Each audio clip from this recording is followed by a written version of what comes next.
Olá, tudo bem? Sejam bem-vindos ao nosso canal. Eu sou Rosmar Rodrigues Alencar, professor de Direito Processual Penal e de Filosofia do Direito.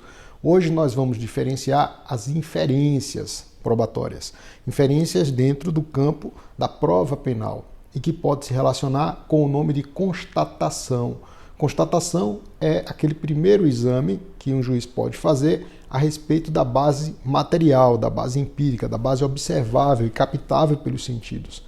É o juiz que constata a memória, é o juiz que constata uma cédula falsa, é o juiz que deve constatar uma arma. Às vezes precisa de um perito, de um expert, aquela pessoa que tem expertise em um determinado assunto. Então, o perito é a pessoa designada por lei e de confiança do juiz que tem a capacidade e a possibilidade de atestar, de constatar alguns elementos que dependem de providências técnicas, de conhecimentos específicos. De toda maneira, é o juiz que, principal é o responsável pela constatação. E a constatação pode ser mais direta, que não depende de intelecção. Então, quando eu tenho na minha frente todo o cenário do delito que representa a verificação mais próxima do que aconteceu, embora o acontecimento tenha desaparecido, ficam as marcas, eu tenho constatações diretas. Mas essas constatações podem ser constatações indiretas, constatações que dependem de intelecção, que dependem de raciocínio. É diferente você constatar algo diretamente, algo imediatamente, como por exemplo, alguém agrediu o outro aqui e agora, e você constatar que houve uma agressão pelas marcas deixadas no corpo de alguém, pelas lesões, por uma equimose, por uma fratura. Eu não vi a agressão, mas eu posso chegar por inferência à conclusão de que alguém agrediu aquela pessoa. O fato é que muitas das vezes, para se examinar e concluir a respeito de um fato, eu tenho constatações diretas e constatações indiretas. E dentro das indiretas, eu tenho as inferências, que podem ser inferências empíricas e inferências interpretativas. O ideal é que as inferências sejam sempre empíricas e que o meio indutivo, que pode auxiliar a chegar a uma conclusão, seja dotado de mais elementos e que permitam concluir, por indução, método indutivo, que alguém, por exemplo, cometeu um delito. Então, o que é um método indutivo? Eu tenho vários elementos na mão.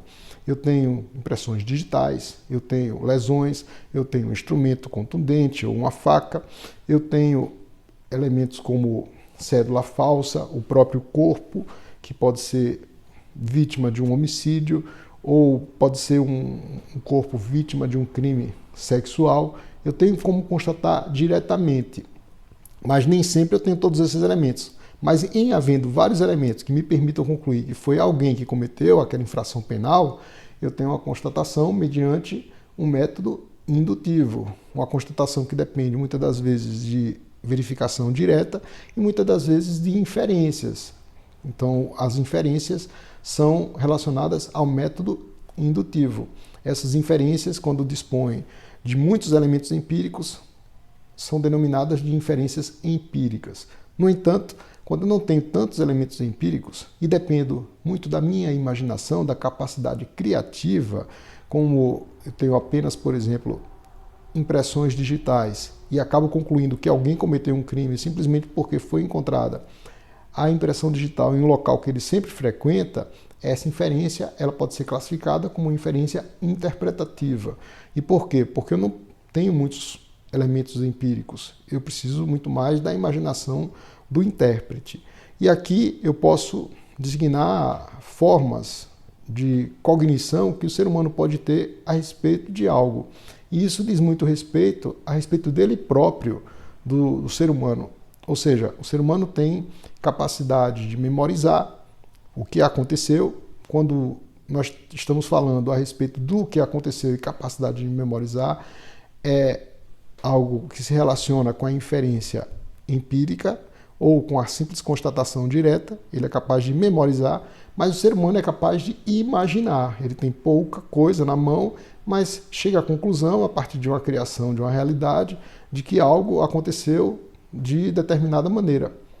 Essa forma de usar a cognição humana é a imaginação. Então é diferente, memória de imaginação.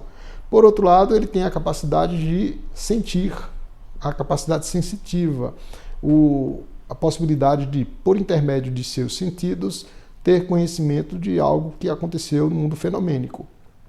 Além disso, ele tem a capacidade de relacionar todas essas coisas para se chegar a uma conclusão. Pois bem, o grande perigo para abusos na seara penal é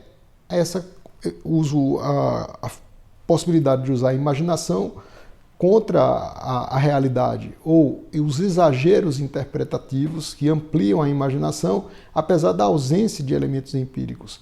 E isso não pode acontecer em matéria penal, especialmente nos arrimando no princípio da presunção de inocência, do estado de inocência. Ou seja, a metodologia rigorosa para se chegar a uma determinada conclusão deve obedecer bases empíricas que permitam derivar raciocínios corretos, raciocínios rigorosos, lógicos a respeito do cometimento de um delito. Então, toda vez que verificarmos que a petição inicial ela não tem elementos de fato que indiquem autoria e materialidade para se chegar a uma conclusão, é porque essa inferência é uma inferência abusiva e interpretativa, é uma inferência que incorre ou tem a aptidão de incorrer em abuso de poder. E aqui podemos relacionar 3 métodos para melhor explicar e deixar claro esse vídeo aqui. Nós temos o método dedutivo, que geralmente é usado para a aplicação das regras processuais. Então, o método dedutivo ele parte de uma síntese que existe no mundo da legislação, no plano legislativo, e que pode servir para a construção de um plano normativo. A norma ela deriva do plano legislativo. Então, essa é um método dedutivo que usa um silogismo que tem a capacidade de se valer da chamada subsunção, mas não é uma subsunção simples e superficial, é uma subsunção que depende da definição dos conceitos. Maior, que se chama premissa menor, conceito mais restrito, que se chama premissa menor, e a respectiva conclusão. É como se fossem a construção de definições a partir de conceitos e que esses conceitos já definidos eles se encaixem para permitir uma conclusão certeira. Na tipicidade penal, essa subsunção deve ser observada de maneira rigorosa. No procedimento criminal, do devido processo legal, essa subsunção também deve ser observada. Na construção de provas penais, como por exemplo, prova testemunhal, a observância da ordem da inquirição da testemunha deve ser restrita e correta, não pode fugir daqueles lindes sob pena de nulidade de algum vício que deve merecer controle. Por outro lado, o método indutivo diz respeito ao exame da prova enquanto fonte. A prova examinada enquanto fonte é diferente da prova procedimento, como é também diferente da prova argumento. Prova, então, é um termo de acepção plurívoca. Eu tenho prova ato, eu tenho prova procedimento, eu tenho prova norma. Quando eu digo a respeito do método indutivo, eu tenho prova fato, a prova enquanto fonte, a prova ainda enquanto ato bruto. Então, é essa prova que vai submetida, por exemplo, à chamada cadeia de custódia da prova penal, o encadeamento daqueles elementos para que não haja rompimento e quebra da sua integridade, o respeito à cadeia de custódia da prova. Então, toda vez que eu tenho elementos empíricos que são, por exemplo, submetidos à perícia, que são submetidos a um exame constatativo por parte de quem tem expertise em um determinado assunto, a forma de se formular conclusões acerca do que aconteceu são formas atreladas ao método indutivo. Diferente é o método abdutivo. A abdução é como se fosse um juízo comparativo.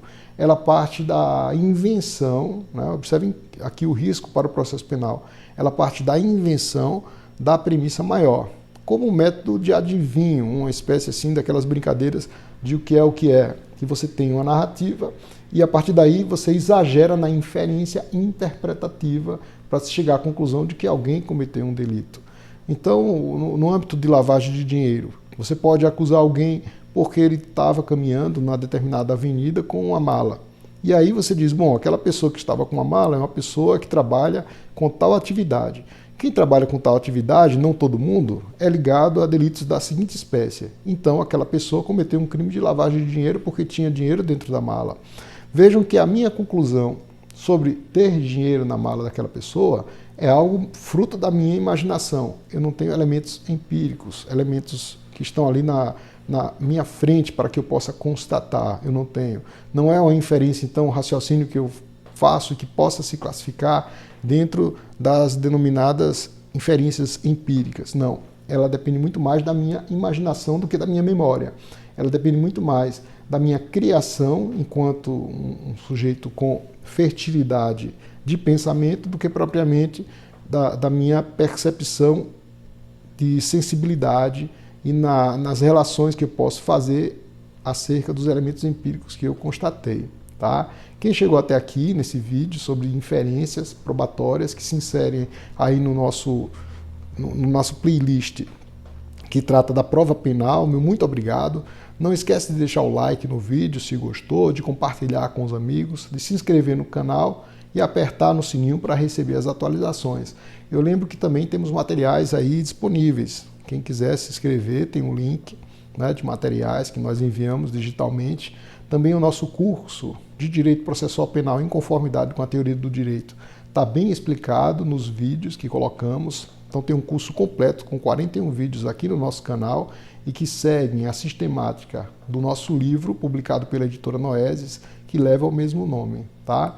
Então até a próxima, meu muito obrigado, um abraço, tchau.